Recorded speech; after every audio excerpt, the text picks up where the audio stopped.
ငါလူချောင်းငါသိတယ်အဲ့ကောင်အဲ့လောက်စားမရှိဘူးငါမင်းကိုကာထားလို့မင်းအနေထိုင်ဆိုးပြနေတာကောင်းမွန်နေနေမနေသင်ညောင်းလို့ရတယ်အကုန်လုံးဝူးရှူရတယ်ဖြစ်ကုန်ဒါပေမဲ့တရားခွက်လုံးဝူးရှူရတယ်ဖြစ်ကုန်ပဲဒီရက်ခွက်မှာငှက်ကြီးဆိုရင်အကုန်ပြီးတယ်ကြည့်တယ်လို့ကြောက်ရေဘေးကတခါတည်းဖြစ်တာနင်တို့ကတစ်နေ့ပတ်လုံးအလူခံထွက်လို့မစိုးဘူး နင်တို့ကဘာလုပ်နေလို့ကြ နေသားမှုကောက်တဲမှုကောက်တဲမှုကောက်တယ်ဗျာရှက်မှုကောက်ကာဘူးတော့မကောက်ဘူး ဟာဘာလို့နင်ဘယ်လောက်ချစ်ကြီးလဲဆိုဟဲ့ဒီ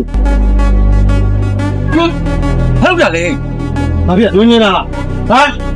ဘာလုပ်တာလဲမကြည့်လို့မပြောနဲ့ဒါဘိုးဘွားပိုင်ကြီးကွာ ဖိုးပိုင်နေအဖွားပိုင်နေတဲ့ချီလို့ပဲပြောနေကြတာပဲ ဒါဘိုးဘွားပိုင်ကြီးကွာ